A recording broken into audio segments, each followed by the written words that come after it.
What was the preparation process like to create this album?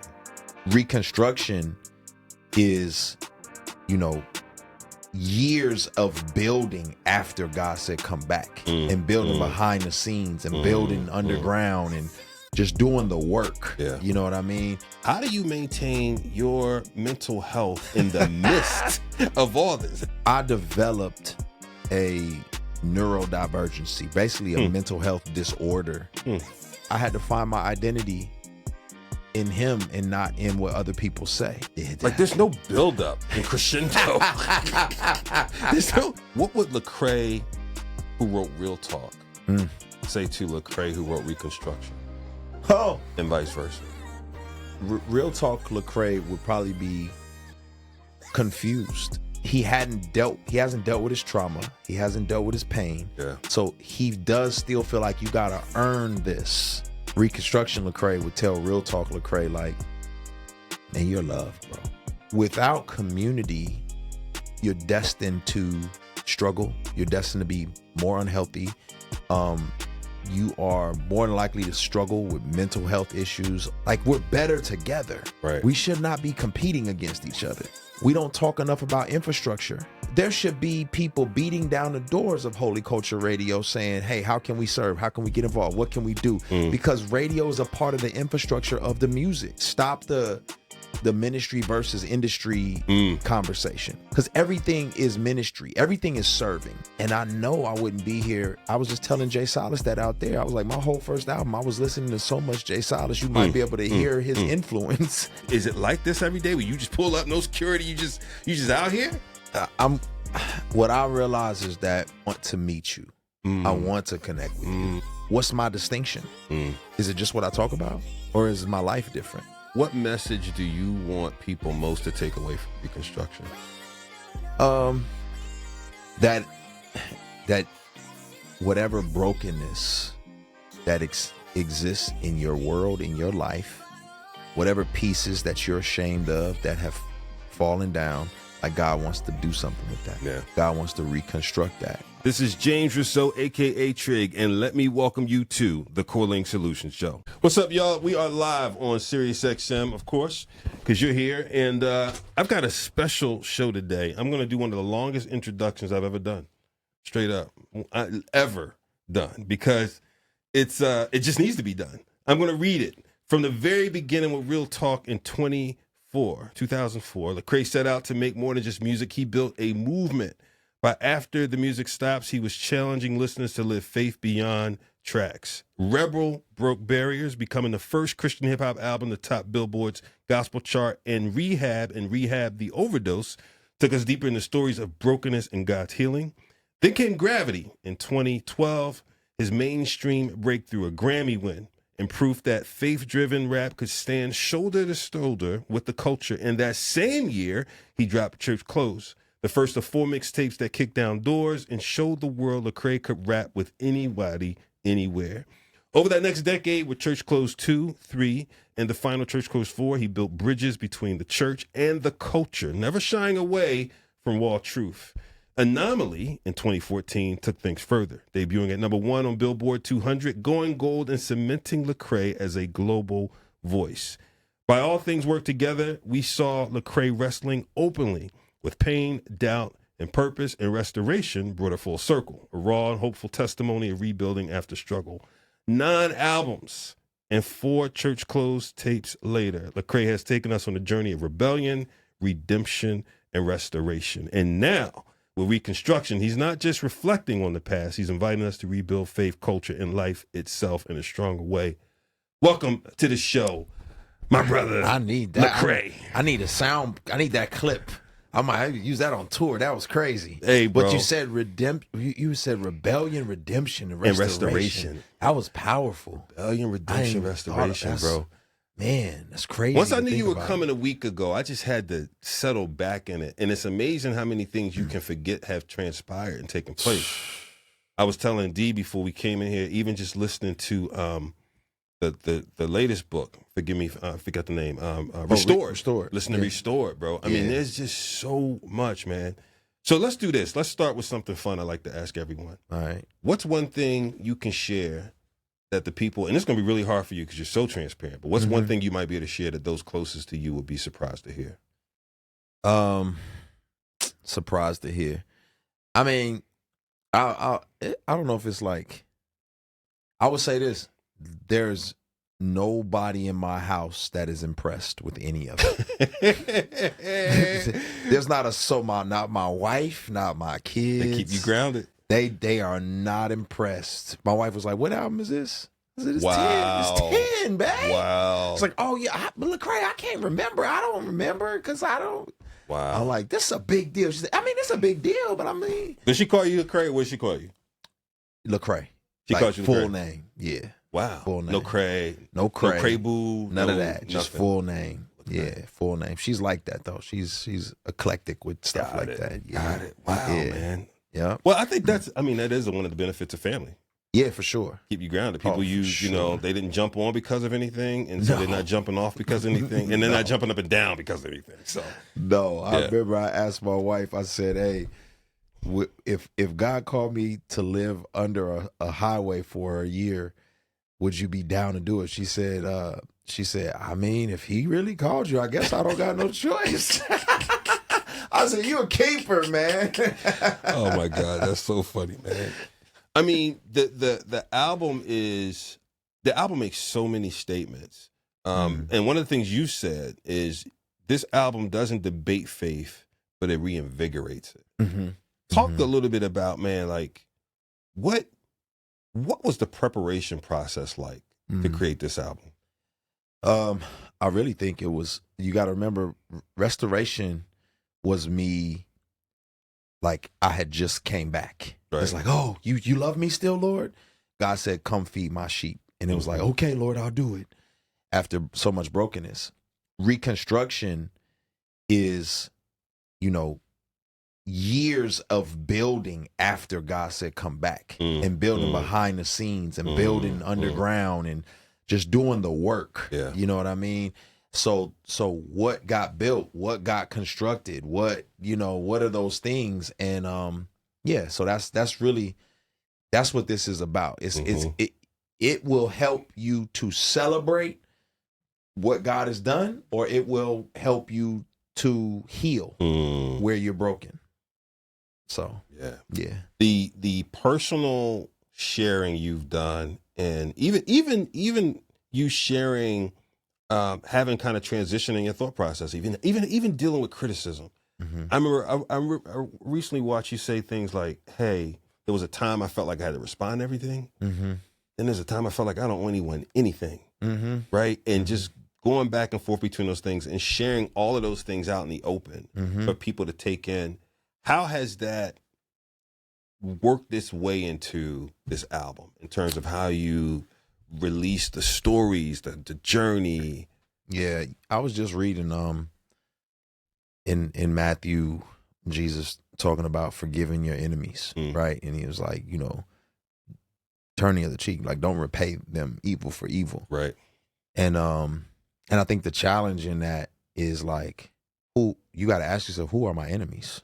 You know what I'm saying? Like, who are my enemies? And on this album, I just realized, like, man, if somebody's coming against me in any shape, form, or fashion, Jesus would tell me to pray for them. So I actually have a song on the album called, "Pray for Me." Yes. Like I'm gonna pray for you because I hope you're praying for me as much as you critique me. Yes. And so this project is I'm more compassionate toward these folks, toward the people who have disdain for me. I'm more compassionate toward them because I'm like, oh man, there's a love or a joy that they're not processing. And when you want someone's healing, when you want their transformation, you don't beat them up. You know what I'm saying? That's right. You try to figure out a way to connect with them because you really want, like my own child. I see him rebel. I don't just smash him. I'm like, yo, man, let's have a conversation, bro. What's going on with you, man? Yeah. What's happening? Right. And hopefully that leads to change. And so that's kind of what this album, where I'm at. Yeah. But double clicking on that a little bit, that point of wanting to help people find their space, right? That point of wanting to support people through the trauma, through the so on and so forth. that also means to a certain degree you are opening up the vulnerability levers for you a little bit as well. That's true. And so just as somebody who's been very transparent about their journey, about, abuse as a young person, right? Looking for affirmation in the wrong places, so to speak. How do you maintain your mental health in the midst of all this? In the midst of trying to help liberate a culture, so to speak, how do you maintain and protect, and maybe protect's the wrong word, but what is the word?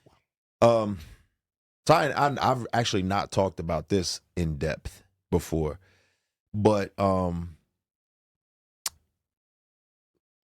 I developed a neurodivergency, basically a mental health disorder, because of consistently overwhelming my brain, worried about perception, worried about relationships, worried, processing, right, to where basically my nervous system got stuck in overdrive. Yeah. And so it's like I'm now far more sensitive to and more prone toward anxiousness than the average person would be, or it takes longer for my body to calm down than the average person. So I've already experienced the worst possible outcome of not protecting your mental health.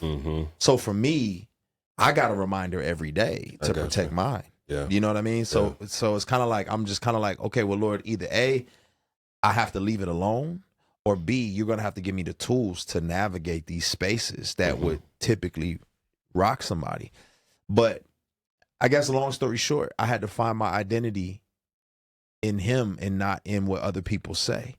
And so once your identity is solidified in that, then you can just kind of see through all of this stuff, and it doesn't affect you in the same way. If I feel like it's starting to affect me, my wife and me both, we're like, all right, that's enough for today. Yeah. Leave it alone. You could see it rising. Yeah. I'm going to feel it different. You know it. what I'm saying? So it's like, all right, let's leave that alone. Got it. You know what I mean? Yeah. That's good. I mean, and on Bless You, I think you're talking about trauma and risk taking, and what was that like engaging with Tori for that show? For that song, man. What was that like? Tori, man, I love that dude, man. Like, Tori is the most genuine, down to earth, humble,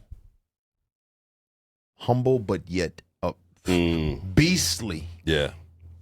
Artist out there. And I've known Tori for years. The thing I love about Tori is a lot of young guys, man, they ask you a question to figure out how they can, I don't know, like, and this, I don't want to paint with a broad stroke, but I've had a lot of guys ask me questions, but only so they can just get an immediate thing that they can, use to take off like a rocket ship. Tori always asks me questions about how to be a better man, how to be a better husband, how to be a better leader. He asked me questions like that, and then we get around to the music. You know what I'm saying? So it's hard not to root for him. Right. It's hard not to cheer for him. And then him diving into his trauma and the stuff that he's dealt with in East St. Louis, it was like a match made in heaven for that song. If we could talk about some of the songs, man. This album goes in from song one. Like, there's no build up and crescendo. there's no build up and crescendo. Like, you don't spend a lot of times guessing of what's the theme of the album. There's none of that. Nah. You have it within 30 seconds. I just punch him right in the chest. Why? Punch him in the throat, man. Because I wanted to set a precedence immediately. Like, you will be rattled, you will be shaken, you will have to process. This is not going to be, I'm not easing into this. It's almost like when you start a movie off and at the beginning of the movie, it's like something crazy happens. And you're like, what the heck is going on? It's like just preparing you for the turns this thing That's may how take. I felt. The end of that joint with do you remember The Last Poets? Yeah.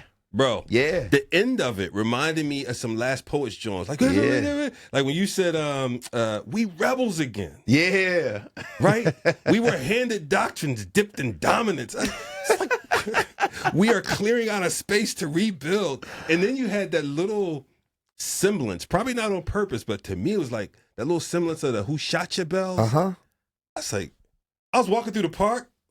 Oh, this is a thing. Man, I wanted something that just felt like, I don't know. I just wanted to feel like it was some kind of explosion Yeah. that came together and just to shake like, hey, listen. Yeah. And part of it was to, you know, I felt like that's how I started Gravity. That's how I started Rebel. It's just to let you know, like, nah, the grit is still there. That passion, that burden is still there. It's just, it's matured. Yeah. You know what I mean? So yeah. Man, that's when you think about the tempo or the cadence of the album, the way it flows, right? What, like when I think about like the song Erase Me, and you said shift from religion to true faith. Expound on that. Yeah. Well, you know, I mean, if you like one of them deep doctrine people, listen, religion's in the Bible. I know that. You know, James said there's religion in the Bible. So I'm not saying religion in its traditional sense is bad. I'm saying in the way that we understand it as a society. Yeah. It's following a bunch of rules in order to be approved of. Right. So we tend to think that religion means I do A so God can do B. Yeah. And I'm over that. I'm over trying to please people, right, and appease them so that they'll accept me. And God despises me trying to appease him so he'll accept me. I'm actually like disrespecting him, right, by trying to earn his love. You know what I mean? When he's freely offered it to me. So it's really just me unpacking that and just saying, look, I like erase all of that.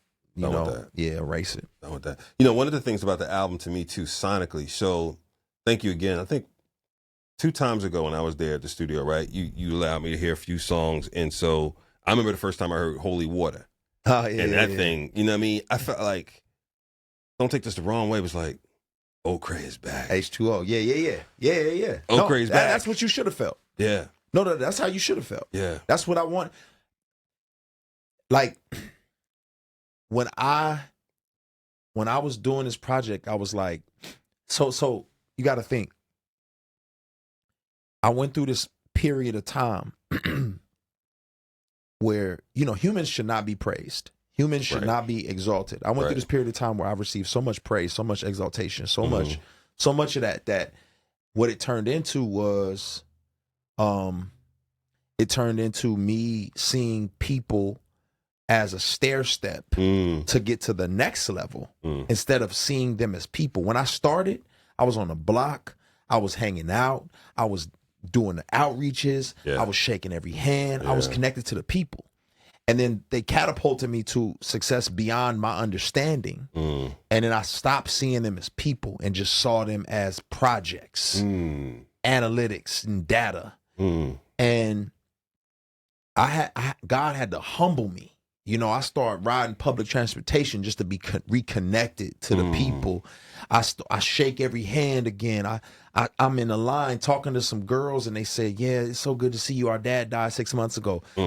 5 years ago, I would have shook their hand. I'd have been like, oh, I'm sorry to hear that. Sign their autograph, and then kept it pushing. The new me stopped when they said that. And I said, come here. And I said, your dad died 6 months ago, and y'all are here in this line? And I was just like, let's pray.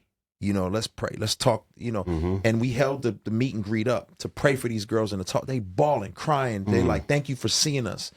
And that is what I needed, because there's no passion when you're just doing it for the numbers and the analytics. There's no drive. There's no sense of you know, there's no soul on the other end of that. Yeah. But now Reconstruction is like, oh, I'm reconstructed. I'm rebuilt on this foundation. I tore them walls down. We built something solid, so you can hear the passion in this project. That's good. Yeah. That also feels like there's just much more freedom in the art. For sure. Much more freedom in For the sure. art.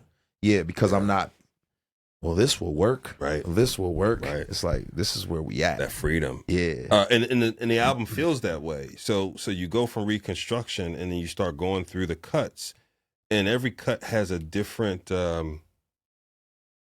sonic range. Yeah. Yep. Right? Yep. Some have melodies, some have chants, some have you just, you know, brick by brick. I mean, and so there's a diversity in the album that you know, I'm not sure I expected it. There was, you know, I'm not sure what I expected, but I didn't expect this exactly. Yeah. You know what I'm saying? Yeah. And so, even putting it together, what was, I mean, of course you got Ace there, you got Dre. Sure. I mean, you'll have a crazy team. But how did you conceptualize it? Yeah. So we were processing like what type of project is this gonna be? You know what I mean? Is this a story driven project?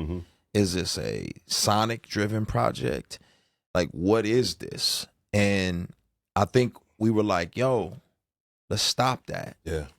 Let's let the music talk for itself. Let's just create and see what comes out as we create. Yeah. And it's just get this stuff out. Just get it off your chest. Say it. Go. Just, we're not gonna follow these same old formulas. Let's just start making the music, crafting the music. Yeah. And I think as the music got crafted, it felt more like a journey, but the story's not in order per se. Right. All of the pieces are there. If you wanted to put this, so that's what we were struggling with, was like, we could put the story in chronological order and talk and go from deconstructing to reconstructing. Right. But then sonically it's gonna be all over the place. We can put it in sonic order where it's like chill, chill, or hype to chill. But then story-wise, it's out of place. So it was kind of like, all right, well, what do we do here? So what I think we just did was we said, let's do some pieces of story. Yeah. But then let's do some sonics as well. So you can hear Reconstruction goes into my story. We got to start with my story because that's just set the precedence. Right. But then you can't, when somebody hear up-tempo join and you go right to something, die for the party, it's like, wait, that was a little jarring. What just happened there? So some stuff is sonically placed and some stuff is storyline placed. Got it. Yeah. Got it. I mean, one of the things too that jumps out is the along that same theme of freedom is this freedom of expression about coming out of a rules-based Jesus follower approach to a faith-based, if I could say it that way, right? And, going from, listen, I know you had your walk through Reformed, Calvinism and, the tulips and all the above to this free space of knowing Jesus for real and walking in your faith for real. How's that translate in terms of your connections with others, man, who worked on songs with you, like Headphones? Yeah. How did that connect there? So Dr. Tony Evans said something, and I thought it was really profound. He said, if you belong in the household of faith, we got to figure out how to be siblings. He said, you don't get along with all of your siblings that live under the same roof with you, but y'all still got to live together, and you got to figure that out. So people outside of my faith, I'm like, yo, we may have theological differences, but we family. Yeah. I mean, not outside of my faith, outside of my theological views. Right. We may have different views on doctrines or whatever, but we family. We got to learn how to live together. Now, I got some next door neighbors. They don't live in my house. Yeah. But I'm telling them I'm a Jesus follower. Can they see that? Do they feel excluded? Do I got my stiff arm out to them, or am I inviting them over for dinner? Am I inviting them over for dinner? Now, they may invite me over and they having drugs and strippers and the whole nine. I'm cool. Right. I don't want to go. Which would be the equivalent of T.I. making a song about the strip club, right, and saying, yo, Craig, you want to be on this? You just give us some wisdom on this track. Nah, I'm good on that, bro. But I would like to invite you over for dinner. Right. Why don't you come over to my house? Right. We're going to talk about grief, and I'm going to give you a biblical perspective on grief. And I want to hear your perspective, my brother. Let's have this conversation together. That's so good. Come on, over here, Killer Mike. Let's have a conversation at dinner. Let's talk about grief. Yeah. And let's record it. And let's let the world hear how y'all are processing grief and I'm processing grief. Yeah. And that's more the vantage point that I have when I'm doing that type of a collaboration. Mama. Hey, listen, that song, I played that one several times on repeat. The one thing that, so here's a question of kind of opposite ends of the spectrum. What would Lecrae, who wrote Real Talk, say to Lecrae, who wrote Reconstruction? Oh. And vice versa. Real Talk Lecrae would probably be confused, being honest. Listening to Reconstruction? Yeah, he'd be confused because Real Talk Lecrae, though he would not admit it, though doctrinally he knows he's saved by grace through faith, he hasn't dealt with his trauma. He hasn't dealt with his pain. Yeah. So he does still feel like you gotta earn this. And there's so much vulnerability happening here. Right. And there's so like you can't tell all of that and you can't be that free and you know, because you're gonna be discarded or someone's gonna now maybe he's probably if there's ever anything Real Talk Lecrae would say is like, wow, there's that level of freedom. Like I didn't know that level of freedom existed. I thought I had to be more guarded than that. I thought I had to be more buttoned up than that. And then Reconstruction Lecrae would tell Real Talk Lecrae like, man, you're loved, bro. You don't gotta earn this. People, you don't gotta prove how intelligent you are. You don't gotta prove what block you came up on. You don't gotta prove you're a great rapper. You don't gotta prove you know your Bible. You're loved. Yeah. You're loved. That point about Real Talk Lecrae, needing to understand that point and that it's not about the intelligence, it's not about the logic model, it's not about, do you think, without going through any specific situations, that is a part of what's led to some falling away? For sure. Yeah. Yeah. I think you've hung standards around your neck that you couldn't even keep up. Yeah. You know what I'm saying? And you didn't give yourself the freedom to say what your struggles really were. You had a veneer of, I've got this doctrine and I've got it all figured out and I'm going to be fine. And no, you're not. Now you've raised up a group of people who are going to be the same ones that yell crucify him. Right. Because you've not shown them a vulnerable person who needs grace every day. Yeah. But you've shown them somebody who's got this all figured out and you can systematize it and break it down. Yeah. And how you would never talk about your struggles in a way that makes you vulnerable, or you would never say, you know, y'all pray for me. Yeah. You know what I mean? So, yeah, when you position yourself as a guru, you're going to fall. Yeah. You're going to fall. It's only a matter of time. Yeah. Yeah. Yeah. I know community is important to you. And I've heard you mention it. I think we talked about it last time a little bit too, the community and how does that play a role? You know, and let me start here. How's that play? And I'll tell you why I'm asking this one. We recently did a survey of our audience focused on Christian men and asked them what things are like most important to you. What are you wrestling with? And one of the things that came back was community and lack of it. Right. And so now we're trying to like probe a little bit and figure out like what does that really mean? Because some say, of course, you know, I need a group. Maybe I need mentorship, so on and so forth. As a person who is looked up to by many, how do you view community, its importance, and what it's helped you through, and or not? Yeah. You know? Yeah. I mean, end of the day, you know, solitary confinement is a punishment in prison for a reason. For a reason. Right? It's not good for man to be alone. It's detrimental to us. It deprives us of a basic human need. And so I think we have found these artificial versions of community that we think will supplement, but they don't. Yeah. It's like dating AI. It's like, yeah, it's telling you all these wonderful things about you, but it's not the same as having a relationship with a real person. Yeah. And so without community, you're destined to struggle. You're destined to be more unhealthy. You are more than likely to struggle with mental health issues. On and on goes a pattern. Like it's detrimental to you. And men are lonely out here. Reason why they're lonely is because, you know, women tend to connect face to face. Right. That's what they do. Like, hey, girl, how you doing? Oh, my gosh, let me tell you what happened. Da, da, da, da.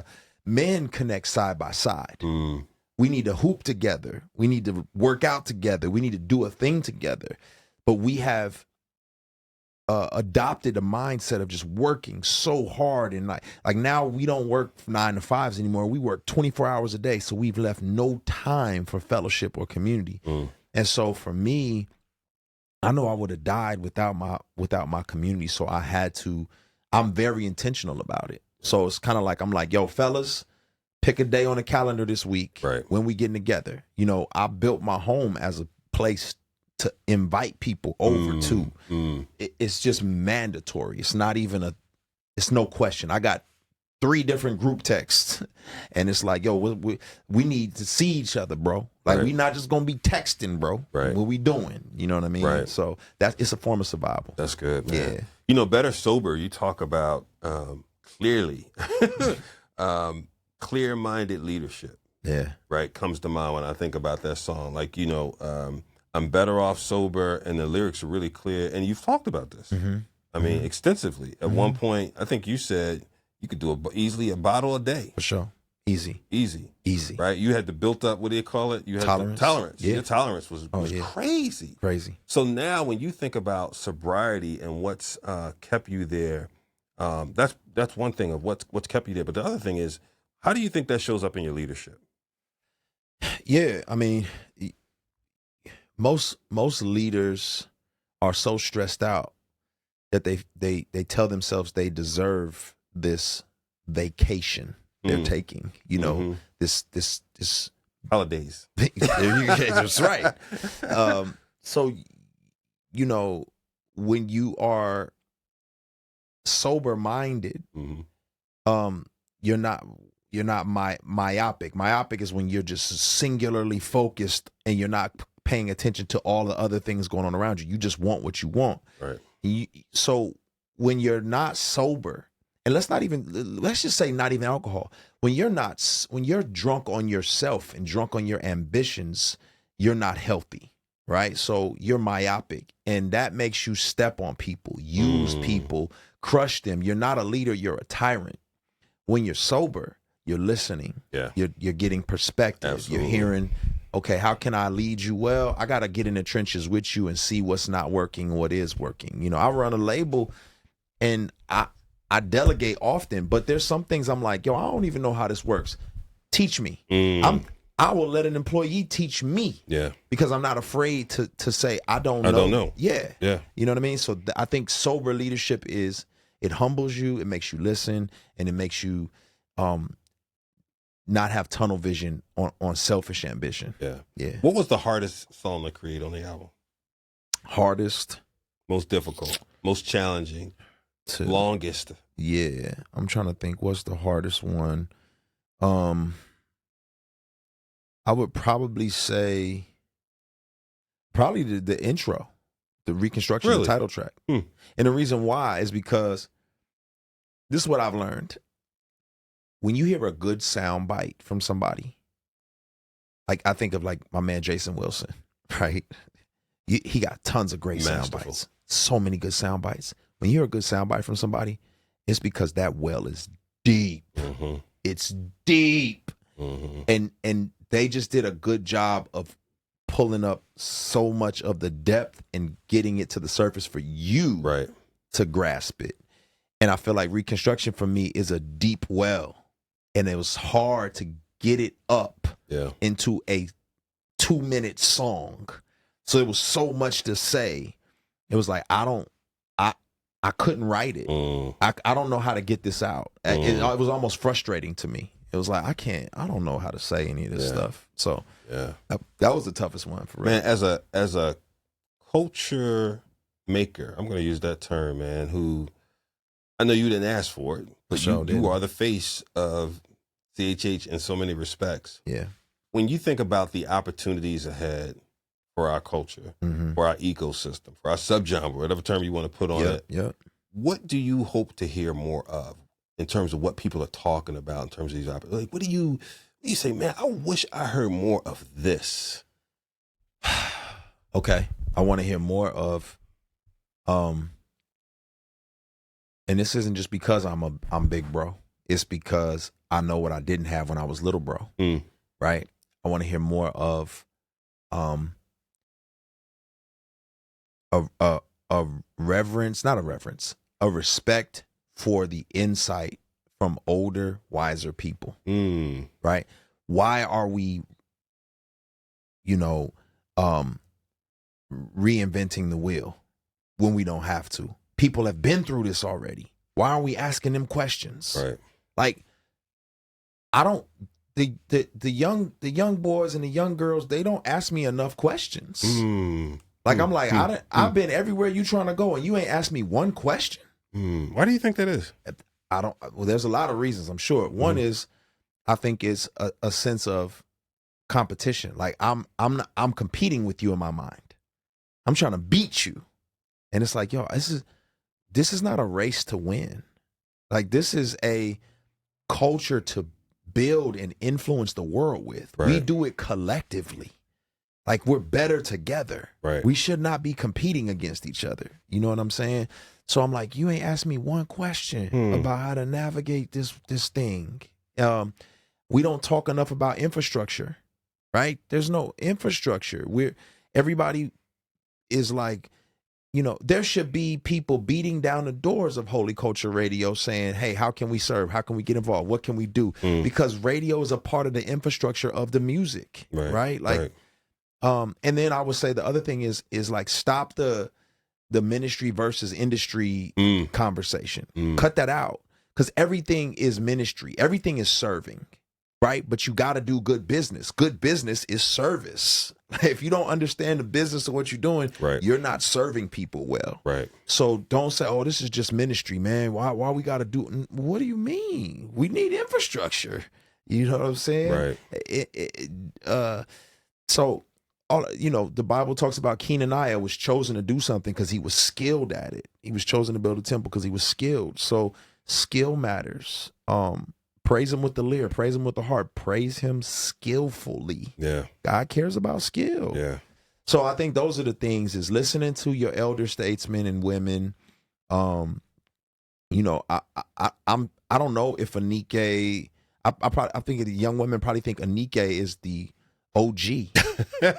Like, they don't know older women rappers. Oh my gosh. You dig what I'm saying? Mahogany Jones, he's Sun Lee. They don't know. Yeah. You dig what I'm saying? Yeah. And so it's like, yo, why y'all not like, y'all, we've been here for a while. Yeah. They calling me the pioneer. No, I stood on the shoulders of other people and opened some other doors. But I was here during a golden era. Do you think so I wonder, what you're saying makes a lot. Well, let me detach two things. One is not asking you questions. If they have access to you and not asking you questions, to me, that's a competition thing, and there's maybe a lack of intellectual curiosity. That's true too. Right? That's true too. But then there's this other thing of, do they not know what they don't know, and they're not curious. So one of the things I feel a burden for is creating access to and visibility for the full legacy of Christian hip hop.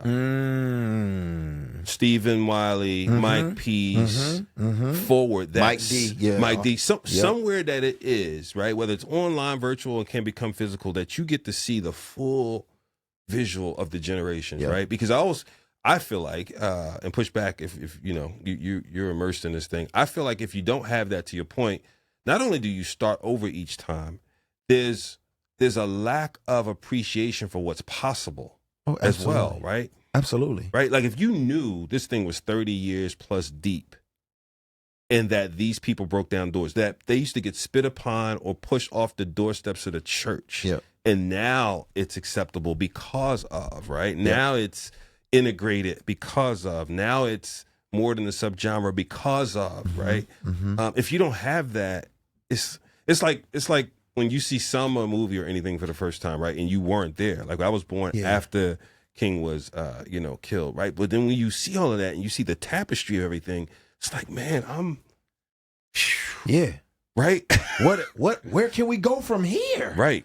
We went from that to this? Right. Wow. Yeah.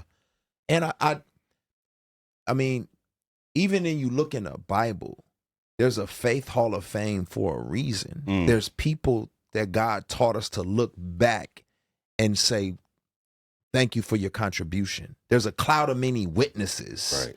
You know what I'm saying? And I think we got to model that in real life. There are people whose shoulders that we get to stand on. I know I was immersed in this thing. And I know I wouldn't be here. I was just telling Jay Silas that out there. I was like, my whole first album, I was listening to so much Jay Silas, you might be able to hear his influence. That's wild. In my first album. Right. You know what I'm saying? But just that history, if it wasn't for, gospel gangsters and Fourth Avenue Jones and, you know what I'm saying? Mars Ill, you know what I'm saying? Like there's so many LA symphonies and like so many people inspired and influenced me to be where I'm at today that it's kind of like, and I've been around them and I got to ask them questions. I asked them everything I could. Yeah. So and vice versa. I just feel like that same type of thing needs to happen. Now I had access to them and, but shoot, y'all got the internet. Y'all could, I guarantee you, if any one of these youngins hit me with a DM, let's go. What you need to know. Yeah. You know what I mean? Yeah. That's so good, man. So you're inviting people into this workshop. So I've watched this rollout, man. And first of all, shout out to D as well. D Diaz is the marketing genius. Whenever I say I need to learn something, if she's not going to give me the game directly, she will put me on to somebody. Listen. I go to D shamelessly, and sorry, D, if I bug you too much, but that's not going to change. But watching this rollout, man, it feels like I got the email of being able to come in, go to the site, question of the day, but then I saw the others workshop pieces. I'm like, man, it feels like Crae's inviting them into this movement at a very fundamental working level. Yeah. Talk about that. Yeah, man. I think, man, shout out to the team, D, Brian, Elsa, Shannon, Flex, Sophia. Like, I think there were a few things, and this is what I got to give them credit for. They ask good questions. They ask me, what are you thinking? What are you hoping for? What is the goal? And, it's kind of like, it takes a special team to be able to like extract what you're thinking and then execute on that particular thing. And we came to a conclusion early on. It's just kind of like, your community is important. Yeah. And that's where things are going toward. People want real touches and real, right. Feeling a sense of connectedness. And so, them executing on that and just, I had a vision that this album is not about me. Right. This is y'all's album. This is y'all's reconstruction. This whole rollout ain't got nothing to do with me. It's y'all. We going to do outreaches. We going to do backpack drives. We going to feed people. Like, we getting back to the grind and just to the roots of stuff. And so, yeah, it's like how do we invite them into that with us? Yeah. You know what I'm saying? So they've done a phenomenal job of just making sure everybody felt included. That's good. And that what do you want? We listening to y'all now. Yeah. You know what I'm saying? What's the feedback been like so far? It's been crazy. Yeah. It's been crazy. Any particular story come to mind early on? I think the one I think about the most is like, okay, so on the workshop, right, you do things to earn points, right? It's a leaderboard. And so guessing lyrics of songs, and there's quizzes and different things of that nature. And on a leaderboard, there's one particular guy who, his name is Nene, and Nene was just excited about it all. And he's been excited. He excited when he got his mailer and just all these things, right? Well, I wouldn't have known Nene historically if it wasn't for social media and him participating that way. But this is one of my biggest supporters, and I would have never known. So because of all of this, I know who Nene is. Yeah. Well, we get to Smoke Fest. I see him standing in line. You know what I'm saying? I walk up to him like, that's wild. I'm a fan of you, bro. And that wild. makes his day. Like, he's just so excited about, and that's what it's about, man. Yeah. It's about, man, this kid is inspired, and I'm inspiring him. But your efforts and your engagement inspires me. We do this together. Yeah. And so, wow, that's wild. Yeah, that's wild. The fan connection component of this, I think, is going to pay so much. So many dividends. You came here today, no security. Yeah. You just pulled up in Philly. You and Flex in Philly, no security, bro. I mean, I'm going off on a tangent for a second. You're so you're in a space where you are again liberating, providing liberating content. That in and of itself, I mean, we can't forget, but you got Grammys, you're an author. You're a best-selling author, podcast owner, and wonderfully growing podcast. You've done a podcast tour. You're about to do a 45-city tour. So you've got not only extensive celebrity, you've got extensive accomplishments, and now you're drawing and inviting people in. On top of that, what does your bubble feel like, or no bubble, or is it like this every day where you just pull up, no security, you just out here? What I realize is that I'm not creating songs for you to just dance to, right? I'm creating music that is a soundtrack to your most painful, passionate, or sacred moments. And that's not lost on me. And so because of that, I want to meet you.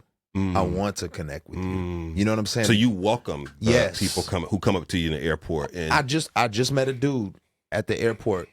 His name is Ebenezer. He's from Ghana, and I could tell he was nervous. And I'm like, you're not gonna have time to be nervous because I want to know so much about you that you're by the end of this conversation, you're gonna be like, yo. He was more interested in me than I was in him. He's from Ghana. He goes to Drexel. He's studying to get his doctorate in nursing. You know what I'm saying? He doesn't have any family here in Philly. So if you hear about him, shout out my man. And I gave him, a couple churches and leaders that I knew out here. And I was like, yeah, man, try to get connected. And we took a picture and it was all love. But it's like, that memory is going to last longer, and my words on the music are gonna mean more. Absolutely. You know what I'm saying? How you make people feel. Exactly. I actually met that brother, and it was everything we've heard and better. Yeah. When I met him. Because we've all had that moment where we met somebody we wanted to meet, and you were like, man. I had that plenty times. Can't watch any more of his movies. Yep. Oh my gosh. Why was the City Takers piece such a big part of this? The back to school drive with City Takers and whatnot. Why was that so important? Integrity. I think that's a big thing for me. I just want to die with integrity. I don't want to just talk about it. I want to be about what I talk about. So let's not just say, oh, this is, you listen to Bless You. Like, they wasn't around when we went on in missions. Like, yeah, we really do this. Not we really did this. That's what we used to do. This is what we do. Right. This is who we are. Sure. And this is who you can be and who you should be. It's connected to the community. It's connected and serve. And so what's our distinction? If I'm a 4-time Grammy Award winning, New York Times best-selling, #1 Billboard charting artist, okay, well, so is, whoever else artist who's mainstream. What's my distinction? Is it just what I talk about? Or is my life different? There you go. You know what I'm saying? There you go. And so it's like, all right, so let's not do a listening party where we have hors d'oeuvres and gifts and it's just fancy. Let's touch the community. Yeah. Let's bless them. This is about them. Yeah. So you walk away blessed too, don't you? What? I mean, I know you walk away like leaving that night when you got in the car, turned on the car. What were your thoughts? The first thing, being dead honest, the first thing I thought was, I'm so glad my kids get to experience this with me. Oh, they were with you? Yeah. How old are your kids again? 17, 16, 13. And that got me a little emotional. But, you care so much about your kids and you want them to see that Jesus is not just a Sunday school story. Yeah. But you want them to see, like, he has transformed me. And I want you to walk this out and to see them serving and my daughter putting stuff together and my sons. It's like putting the hands and feet. You're not just some privileged kid whose dad is we out here, man. We out here. What was that conversation like on the way home with them? They love it. Yeah. They love it. Yeah. And they also love it because it's more organized. Because sometimes I will just randomly, I'll be like, yo, come on, we about to go feed some people on the streets. Right. And I got them in the house making sandwiches and putting stuff in bags. And then they like, Dad, where do we go? I don't know. Go give him one. Right. I don't know. They're like, oh my God. So it's more organized. It's like, this is some structure. Right. So this ain't Dad's random. That's good though. But the simplicity of serving, man, and big shout out to my boy Scott Free. I get to Atlanta sometimes and I'll text Scott like, hey, let's do lunch, and we have a meeting spot, Papados. Hey, that's our spot. We'll go to Papados. But one time I got there, he said, hey, man, I know we're going to do lunch, but we about to do this outreach thing real quick. You down to go with us? Sure. I'm expecting a super complex. You want to know how simple it was? We're taking a bunch of quarters down to the laundromat, and we're just going to pay to do people's laundry. That's fire. So many. So it was like, I don't know, That's 10, fire. 12 kids. We go to laundromat. It's obviously in a neighborhood that's hurting. People bringing their laundry, and ma'am, can we do your laundry for you? I'm sorry, what? Can we do your laundry for you? That's fire. Put the money in, do her laundry, and then talking with her. Yep. Not trying to proselytize from the get-go. Just Yep. trying to get to know who you are. What's your name? Bro, the smiles, the change in dispositions. That's right. Right? The change of the feeling of the laundromat. That's right. Everything changed. Yeah. By the time we walked back to the joint, I was more hungry, but I was just so full watching those kids and watching the people in that neighborhood see that. You know what I'm saying? Yeah, bro. No grand announcement, no flyers, no just bro. I run through a wall for Scott Free, bro, for because of his sincerity and his passion. Yeah. I've done that too. And that's the other thing. I would have to call my younger artists and be like, yo, I'm finna go out here with Scott. We're gonna stand on the block, we're gonna hand out food, we're going to door to door. And they're like, oh, okay. And sometimes they just need to I gotta lead in that fashion because they wouldn't ultimately have done that. Yeah. You know what I'm saying? So it's just like when I got into this, I didn't get into this just to be a hit maker. I got into this because it was the soundtrack of my real life. You know what I mean? And so I want this to be people's real lives. Yeah, that's good. Yeah. What how do you prepare, man, for a 45 city tour? As you're reconstructing us, and it's not about you, how do you prepare for this 45 city tour, bro? Listen to me, my man. I gotta take it one day at a time. So here's the funny thing though. Touring is actually a very peaceful time for me. Really? And this is the reason why. The album release week and weeks leading to album release is always very hectic. You don't know what's up, what's down, what's this, what's that. Oh, this person said they can do this, and this person said they can do that, and they said this, and they said that, and you're like, huh, what? It's all kinds of stuff going on. Touring, you know where you're gonna be. Yeah. You know what time you got to be there. Gotcha. You know, it makes sense, and you just have the energy for it because you know what's coming. Clockwork. You know what's coming. It's coming. Yeah. It's coming. Yeah. No surprises. I can understand that. Yeah. So it's actually the hardest part of tour is getting the set right and developing it. So that's the hardest part, especially because you love all the songs. Every song in your mind needs a moment. They're all your children. Yeah. And so you're like, nah, but we got to do that. And then, but, and this one's really hard because I'm taking people from the origins to the new stuff.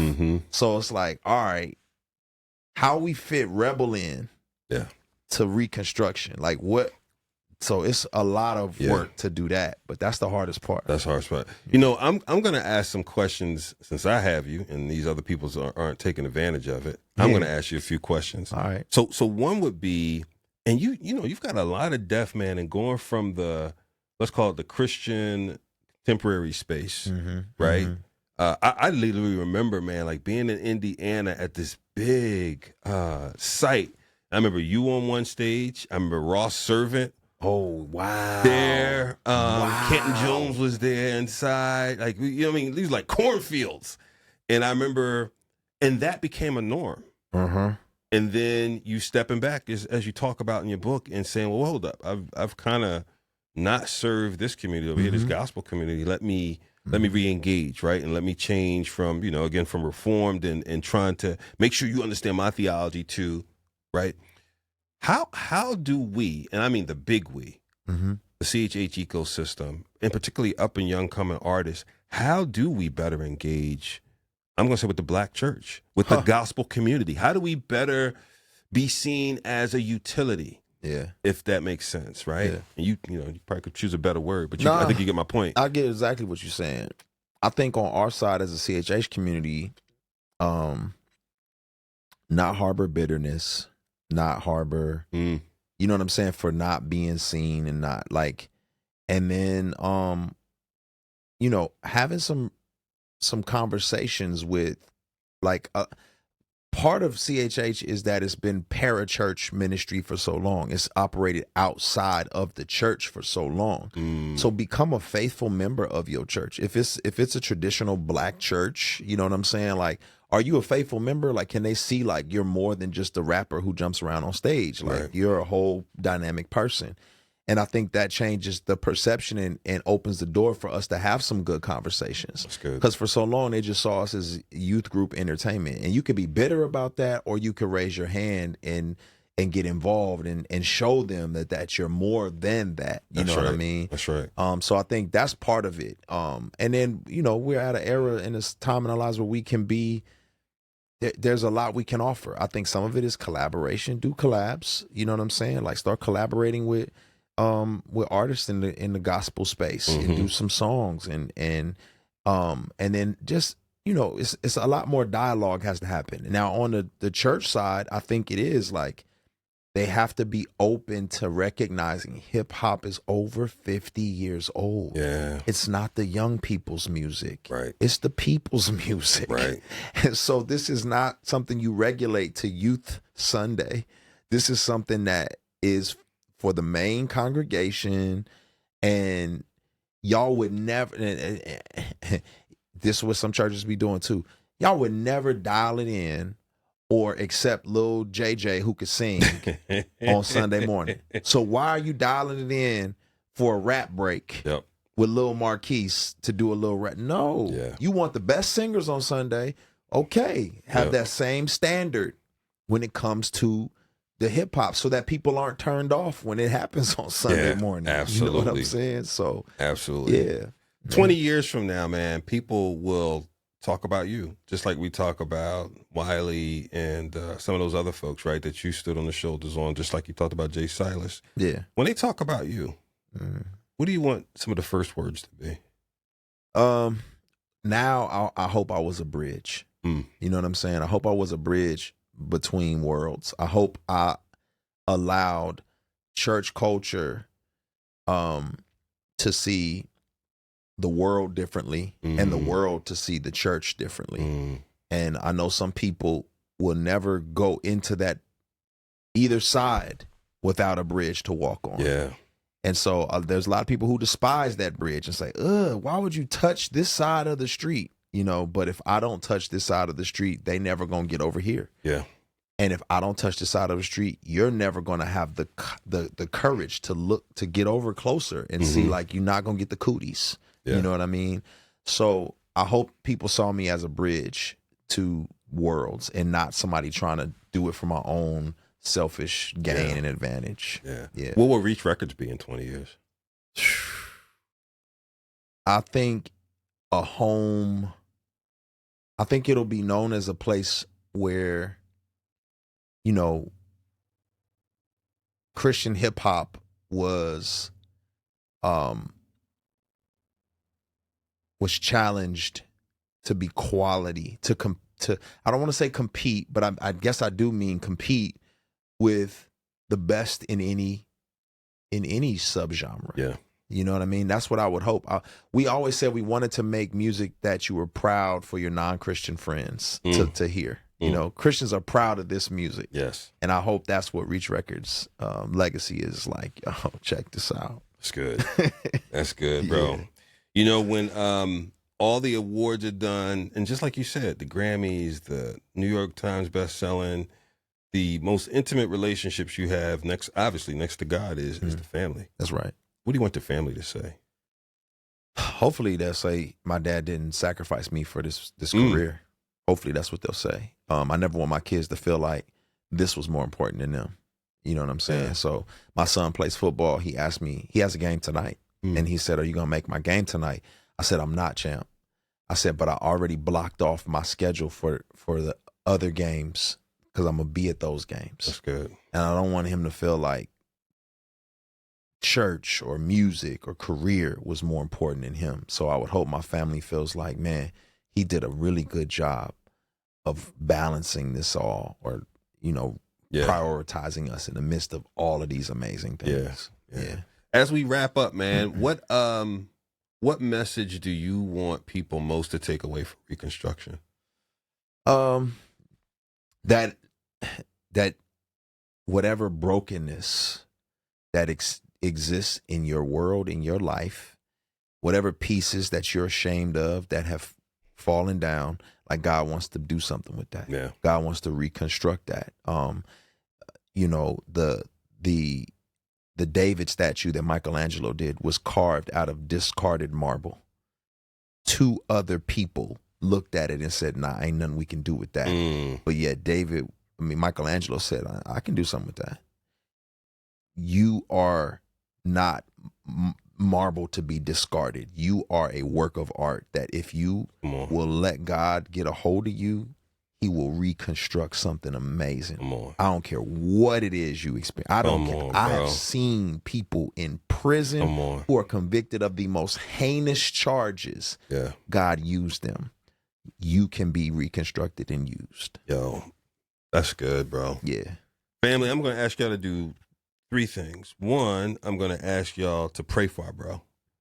Thank you. He's on mission. He's liberating. He's sharing authentically. I know sometimes we use that word too much, but in this case, man, it's like exponentially right to use. Man. He's authentically sharing, y'all. 2, stream the album. Please. Stream the album tomorrow, okay? It drops tomorrow. Actually, somebody told me it dropped today, early.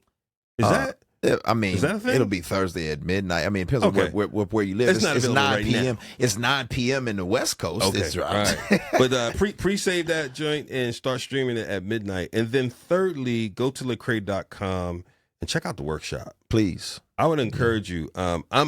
Listen, I'm a fan. I'm a supporter. I'm in there. I signed up. My man. I'm in there. My man. Next time, I'm going to get one of those CD mailers, too. So. Hey, we got you, baby. Next time, I'll get one of those. Yeah. Brother, any final words? No, I just appreciate y'all. I want to give you your flowers as well, man. Thank you, you carrying a banner, and I think, man, you're doing it thanklessly in a lot of ways, but I see what you're doing behind the scenes, and I see the investment that you're making in the people. Even being here, it's like, wow, you really are reinvesting in this culture, in this community, and it's a beautiful thing to see. So thank you, brother. Yeah, thank you. All right, y'all. Go to Lecrae.com, stream it up.